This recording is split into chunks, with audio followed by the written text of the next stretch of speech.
have seen how fire behaves. Now, let's watch what happens when a real chair begins to burn. Note that our chair is in a room surrounded by typical bedroom furnishings: a bed, pillow, bedspread, dresser, wall hangings, draperies, and carpeting. Although this room has been constructed in a test facility, all its contents were purchased at consumer outlets. Their response to fire is similar to the furnishings in your home. An electric coil, acting like a carelessly dropped cigarette, is heating this upholstered cushion, causing smoldering. Smoldering is slow combustion, taking place on the fuel surface. Smoke is present without flame. Smoldering can sometimes go on for hours before developing into flaming combustion. Although smoke develops slowly in this phase, given enough time, it can fill a structure and kill occupants before any significant flaming is present. The fire is now progressing into the flame-producing stage. Flaming combustion can only occur when the necessary quantities of heat, fuel, and oxygen are present. Right now, we have a small flame. It is rapidly progressing into a substantial fire. As we noted earlier, the heat from the fire is producing combustible and toxic gases from the burning chair. A smoke detector has been placed just outside the room. The fire has now given off enough smoke to activate the alarm, telling occupants to make an immediate escape. The buoyant nature of the gases released from the burning chair causes the flame to spread upward.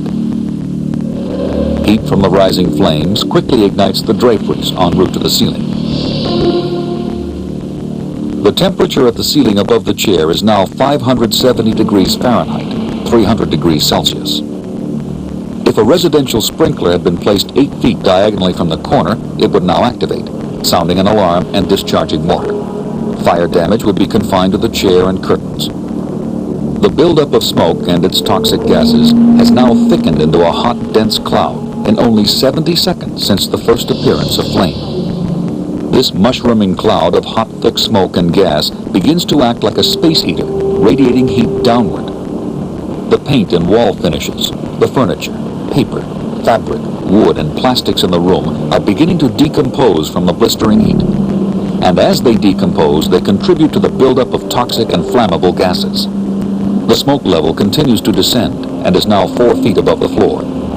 The temperature at the floor has reached 212 degrees Fahrenheit, the boiling point of water. The huge quantities of smoke have now almost filled the room. The flow of hot air and radiant heat from the layer of smoke have combined to raise the temperature of everything in the room. The carpeting and other furnishings are now so hot that they are ready to burst into flame. And then, flashover. Every flammable object in the room has almost instantaneously ignited. The combustible gases from the decomposing furniture are being consumed by fire. The room itself is an inferno. From a tiny flame on a chair to a room totally involved in fire took only 2 minutes. Carbon monoxide and other toxic fumes are now being generated in tremendous quantities.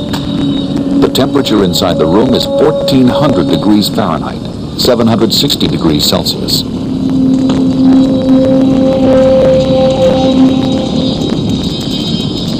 A room that flashes over becomes like a furnace unable to contain the heat it is generating, unleashing incredible flame, heat, and toxic gases throughout the building.